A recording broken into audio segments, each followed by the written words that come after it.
विद्यार्थी मित्रांनो, सह्याद्री ट्युटोरियल्समध्ये तुमचं स्वागत आहे. हे आयुष्य ना आपल्याला बऱ्याचशा गोष्टी शिकवतं. बऱ्याचशा गोष्टी. अनुभव हा एक शब्द इतका महत्वाचा आहे ना, की विचारूच नका.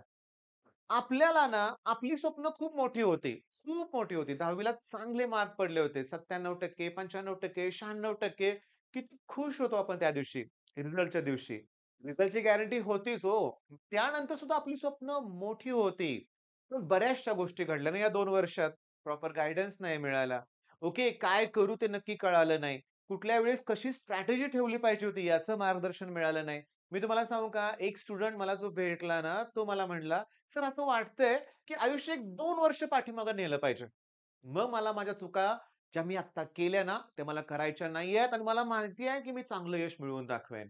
मी तुम्हाला सांगू का, आयुष्यातली ही 2 वर्ष आहेत ना, 11वी आणि 12वी अतिशय त्रासदायक आहेत. अतिशय त्रासदायक आहेत. ओके. हेच इतका तणाव असतो ना, ह्या 2 वर्षात विचारूच नका. आता मी तुम्हाला सांगतो, मला बोलायचं आहे या व्हिडिओमध्ये, तुमच्याशी डिस्कशन करायचं आहे, गप्पा मारायच्या आहेत. ओके. त्यामुळे निवांत मी बोलणार आहे. काही घाई गडबड नाहीये. ऑब्व्हियसली 10वी ला खूप चांगले मार्क आहेत आणि सीईटीत मात्र 1 ते 70च पर्सेंटाइल आहेत आणि 10वी ला मात्र 90 प्लस पर्सेंटेज होते आणि हे पर्सेंटाइल आहेत. अशा सगळ्याच मुलांच्या मनात आहे, की आपला ड्रॉप घ्यायचा आहे. ड्रॉप घ्यायचाच आहे. मला माझ्या मनासारखे मार्क मिळालेले नाहीयेत. मला ड्रॉपच घ्यायचा आहे. पण बरेचसे पालक म्हणतात, "नको तो ड्रॉप. आपण काहीही करून तुला चांगलं कॉलेज पाहिजे ना, मी भरतो डोनेशन, पण ड्रॉप नको." कितीतरी पालकांच्या मनात हेच आहे, की मी भरेन डोनेशन. मला भेटलेत बरेचसे पालक, की अशा पालकांचं म्हणणं होतं, की "नाही सर, ड्रॉप घेऊन परत तसंच झालं तर?" किंवा YouTubeवर जे ड्रॉपर्स रिलेटेड व्हिडिओ असतील, त्यांच्या कमेंट सेक्शनमध्ये जावा. तुम्हाला हमखास असे 5-6 कमेंट तर भेटतील, की ते म्हणतील तुम्हाला, की "मित्रांनो नका ड्रॉप घेऊ. मी घेतला होता ड्रॉप. मला एवढे पर्सेंटाइल होते, एवढेच वाढले किंवा मनासारखा रिझल्ट लागला नाही. तुम्ही ड्रॉप घेऊ नका." असे पण तुम्हाला पॉइंट्स दिसतील.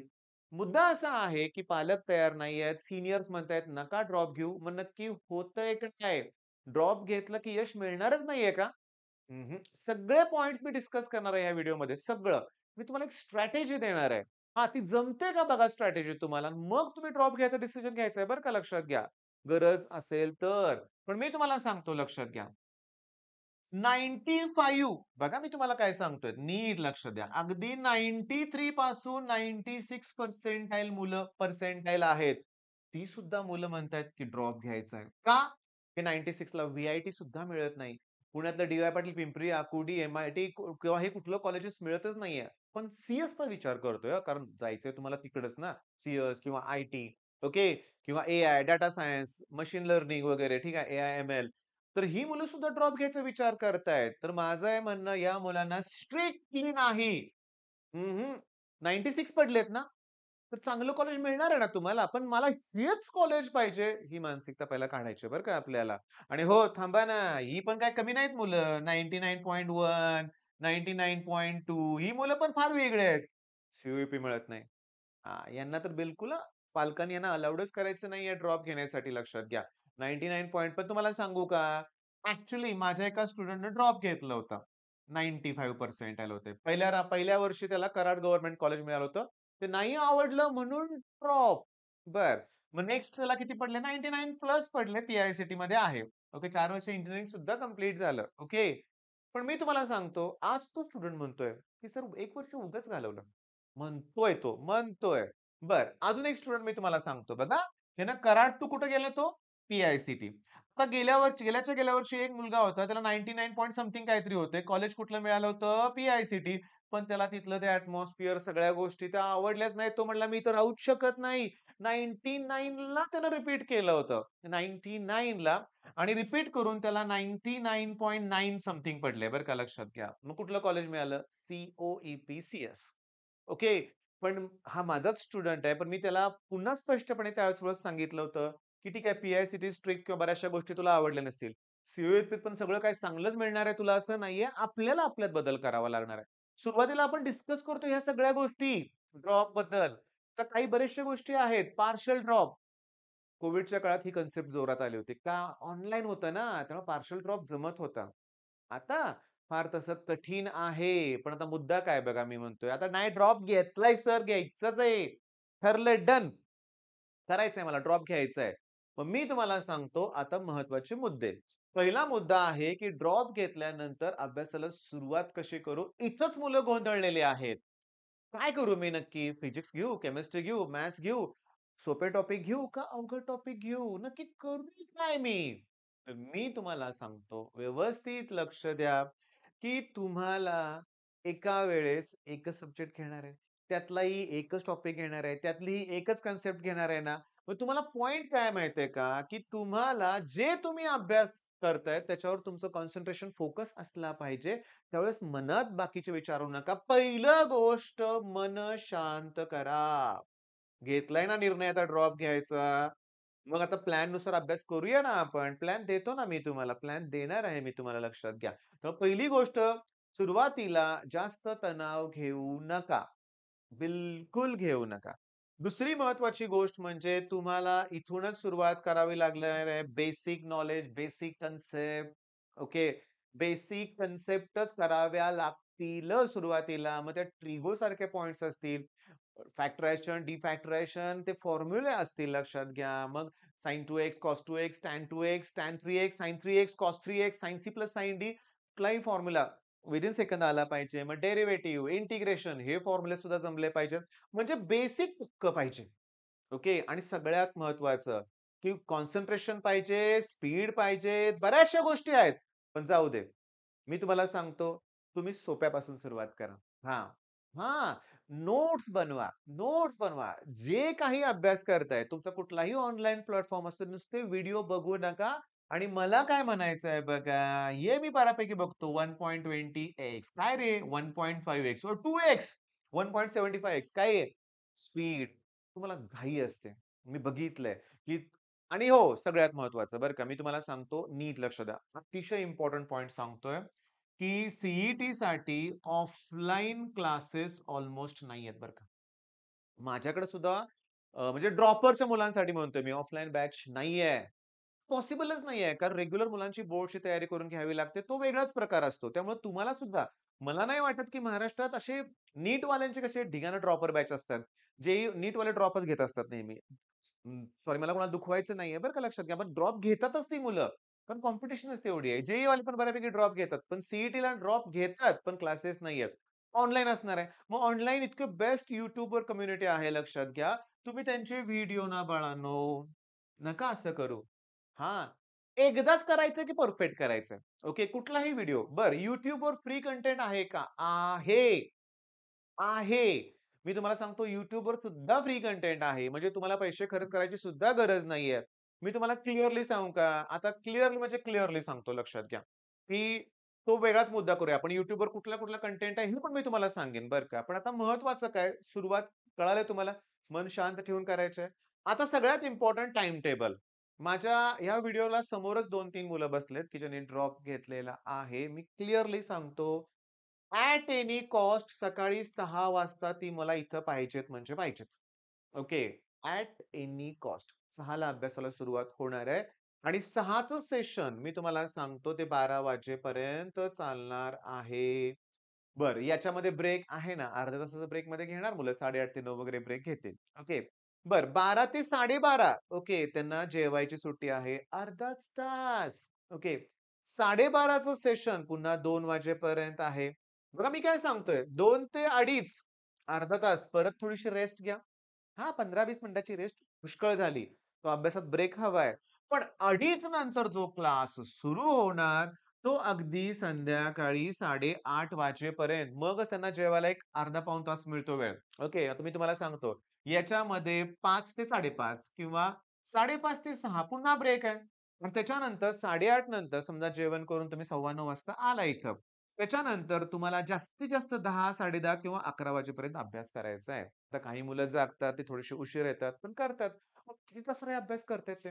सकाळी 6 वाजल्यापासून ते रात्री 11 वाजेपर्यंत म्हणजे जवळ-जवळ 15-16 तास होतोय. मध्ये ब्रेक समजा 10 तास तरी होतोय ना, 10 तासाच्या वरच अभ्यास होतोय. बरं याच्यात मला तुम्हाला सांगायचं आहे, की आता माझ्याबरोबर एक स्टुडंट आहे. मी एकत्र एक्सरसाइज करतोय म्हणूया आपण. तर आम्ही पहाटे 4:30 लाच उठतोय. ओके. 5 ला जिमला जातोय. 6 पर्यंत रिटर्न येतोय. ओके. आणि 15-20 मिनिटं त्याला उशीर होतोय म्हणूया आपण. पण 6:30 ला टच. माझी तर बॅचच असते 6:30 ला म्हणूया आपण. म्हणजे तुम्हाला एक्सरसाइज करायचंय, पहाटे उठून करा. ओके. सगळं जे काही ॲक्टिव्हिटी असेल पहाटे करा.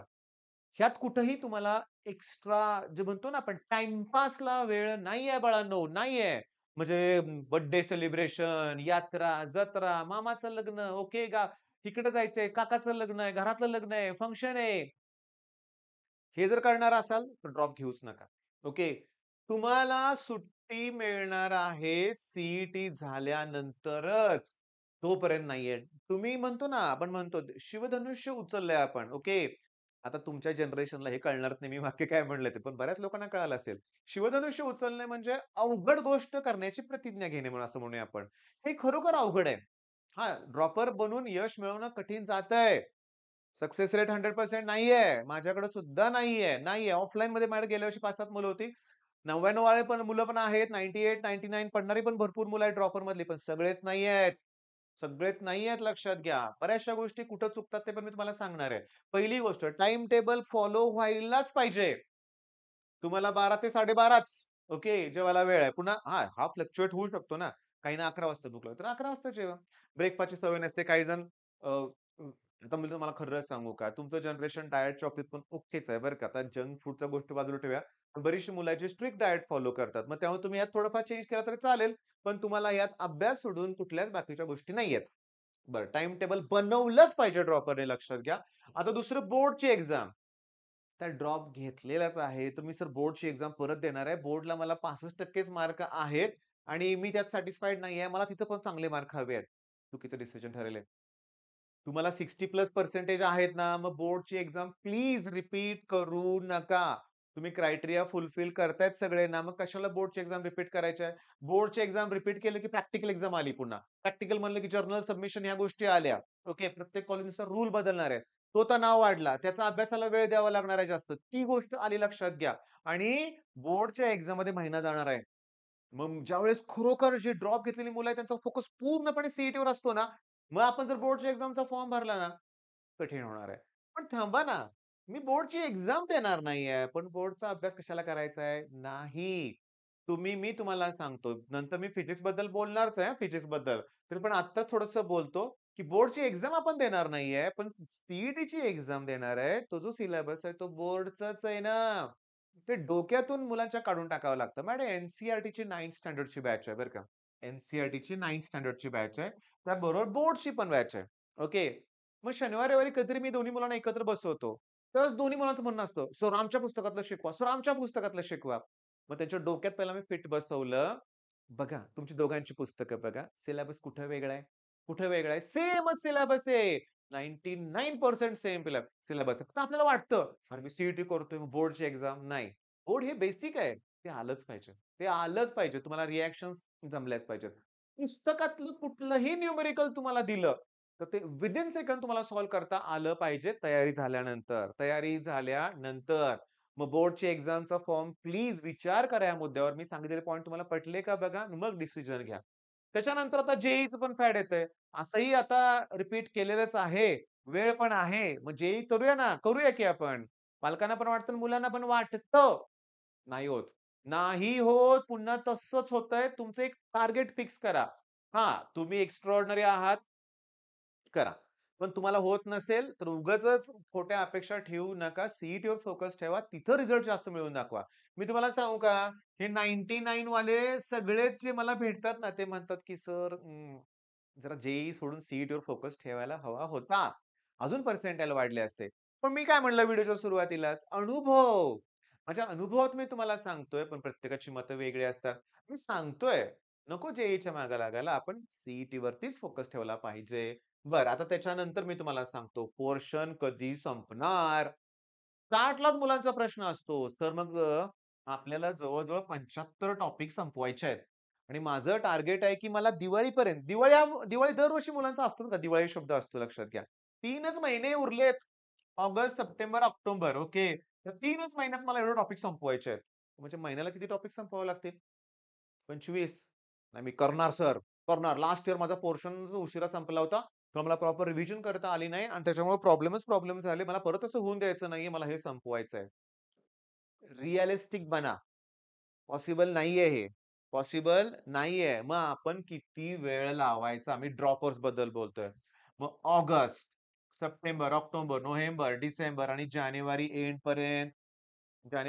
पर्यंत म्हणजे 1, 2, 3, 4, 6 महिने आपण सिलेबस एंड करायला लावायचे आहेत. ड्रॉपर्स मुलांनी आणि 6 महिने तुम्ही रोज नाही, महिन्याला 12 टॉपिक करायचेत. काय थोडा आहे व्हय हे पण. तरी पण फेब्रुवारीतले काही दिवस पुन्हा लागतील आपल्याला ड्रॉपर्सला लक्षात घ्या. ओके. मग हे जे 12 होतंय ना, होतंय, पॉसिबल आहे. पॉलिमर एका दिवसात होईल. ग्रीन केमिस्ट्री एका दिवसात होईल. रेडॉक्स एका दिवसात होईल. सम बेसिक कन्सेप्ट एका दिवसात होईल. असे जवळ-जवळ 25 टॉपिक मला सापडतील. एल-पी-पी एका दिवसाचं काम आहे. एरिया अंडर कर्व्ह एका दिवसाचं काम आहे. म्हणजे मी तुम्हाला सांगू का क्लिअरली 25 टॉपिक तर वन शॉट संपण्यासारखे आहेत. हो. मग उरले 50 टॉपिक. मग त्याला 4-5 दिवस लागू दे. होतंय. सगळं होतंय. केल्यानं सगळं होतंय लक्षात घ्या. त्यामुळे पहिला प्रश्न पोर्शन केव्हा एंड होणार? मला लवकर फिनिश करायचं असं नाटक नको. हो, नको. पण माझं तुम्हाला सजेशन आहे, आता रेग्युलर मुलं ज्यांनी ऑलरेडी अभ्यास सुरू केलाय, त्याचा ऑक्टोबरला संपेल बरं का. पण ती मुलं त्यानंतर लगेच फुल लेंथ टेस्ट द्यायला सुरुवात करतील. आपण पण देऊया ना. ऑलरेडी आपण अभ्यास केलेला आहे बाळांनो. आपल्याला डोक्यात ते फिट करायचंय. कमी पर्सेंटाइल आले ही गोष्ट वेगळी, पण अभ्यास तर केलाय ना. पर्सेंटाइल कमीच आलेत हो तुम्हाला, म्हणून तर तुम्ही हा व्हिडिओ बघून रिपीट करायचा ड्रॉपरचा विचार करताय. पण अभ्यास केलाय आपण. हां, ही मेंटॅलिटी ठेवायची आहे. त्यामुळं मी एक फुल लेंथ टेस्ट तुम्हाला दिली ना, तुम्ही द्यायचीच आहे लक्षात घ्या. मी टेस्ट 100% सगळ्यांसाठी ओपन ठेवतोय गेल्या वर्षीपासून बरं का. कधी-कधी लॉक राहते, पण पुन्हा ती अनलॉक करतो मी. तुम्हाला टेस्ट द्यायचीच आहेत लक्षात घ्या. मग आता पोर्शनचा विचार करायचा नाहीये, वेळ लावा. 6 च्या ऐवजी 7 जाऊ दे, फेब्रुवारी पण जाऊ दे, मार्च, एप्रिल हे 2 महिने, दीड 2 महिने मिळतात ना आपल्याला फुल आणि ह्या दरम्यान पण तुमच्या फुल लेंथ टेस्ट तुम्ही देणार ना बाळांनो, देणार. त्यामुळं घाई करू नका. प्रत्येक व्हिडिओ लेक्चर बघताना नोट्स बनवा लक्षात घ्या. म्हणजे पोर्शनची भीती बाळगू नका. मी आत्ताच बोललो मॉक टेस्ट देत नाहीत मुलं. माझा अभ्यास अजून झाला नाहीये. आज राहू दे, उद्या देतो. उद्या देणार, नक्की देणार, पण आज राहू देत. ओके. नको फुल लेंथ टेस्टला कमी मार्क पडले तर पप्पा काय म्हणतील, मम्मी काय म्हणेल, सर काय म्हणतील, या विचारात टेस्टच दिल्या जात नाहीयेत. अरे मी कसा ओरडून-ओरडून तुम्हाला सांगणार आहे, की सांगतोय आता, की टेस्ट दिल्याशिवाय तुमचा रिझल्टच लागणार नाहीये. मॉक टेस्ट त्याही प्रामाणिकपणे द्यायच्या आहेत. इथे शूटिंग प्रॅक्टिस करायची नाहीये, गोळ्या मारायच्या नाहीयेत लक्षात घ्या. तुम्हाला प्रॉपर मॉक टेस्ट द्यावी लागणार आहे लक्षात घ्या. ओके. बरं आता सगळ्यात महत्त्वाच्या विषयांवरती बोलूया आपण. पहिली गोष्ट म्हणजे आपण याचं टार्गेट सेट करूया.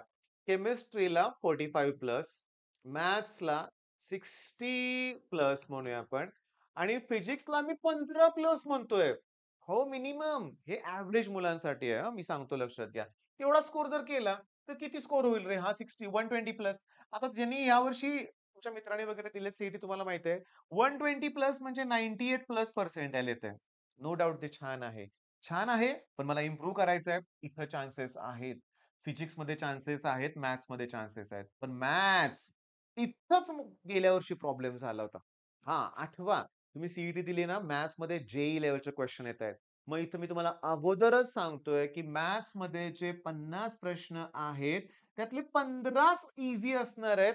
तेही अभ्यास केला तर ईझी असणार आहेत. मग हे हुडकून पहिला सॉल्व्ह करायला तुम्हाला जमलं पाहिजे. म्हणून तर full length test full length टेस्टमध्ये ना येत नाही दिला सोडून. मला सोपे प्रश्न शोधायचे आहेत. मग त्यात लॉजिक आहे, वेक्टर आहे, ट्रिगो फंक्शन आहे, एल-पी-पी आहे, ह्यातले मॅट्रिक्स आहे, एरिया अंडर कर्व्ह आहे. फ्रिक्शन ऑफ डेरिव्हेटिव्हमध्ये पण सोपे क्वेशन्स असतात. ते शोधून करायचे आहेत आणि उरलेले जे 35 प्रश्न आहेत, त्यातले जेईई मधले ॲज इट इज असणार आहेत.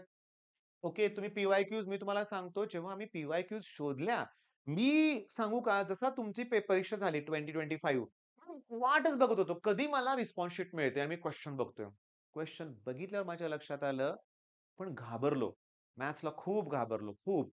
प्रॉब्लेम खूप अवघड भयानक वाटले. आपण केलेली प्रॅक्टिस तेवढं काही झालंच नाही असं वाटलं मुलांना आणि ते इथंच फसले. स्टार्टलाच कॉन्फिडन्स घालवून बसले. मी असे किती रिझल्ट बघितलेत, की फिजिक्समध्ये सुद्धा 98, केमिस्ट्रीमध्ये तर अल्मोस्ट 99 आणि मॅथ्समध्ये 12च पर्सेंटाइल. तुम्ही सुद्धा असं असलं तर कमेंटमध्ये नक्की सांगा. मग हे कशामुळे झालंय? स्ट्रॅटेजी चुकली आपली मॅथ्समध्ये. पेपर अटेम्प्ट करतानाची स्ट्रॅटेजी चुकली. ओके. मी तुम्हाला क्लिअरली सांगतो लक्षात घ्या, क्लिअरली, की प्रत्येक विषय इम्पोर्टंट आहे, पण मॅथ्स सगळ्यात इम्पोर्टंट आहे. केमिस्ट्री रे लाईन टू लाईन असते रे. काढा की 25 चे प्रश्न आणि 24 चे कंपॅरिझन करा ना. पी-वाय-क्यू सोडून काहीच आलेलं नाहीये. मग पी-वाय-क्यूच करायचेत आपल्याला हे लक्षात घ्या. ते पण प्रॉपर करायचे आहेत. आता मी तुम्हाला सांगतो फिजिक्सच्या बाबतीत आता कसं आहे, हा बेस स्कोर आहे.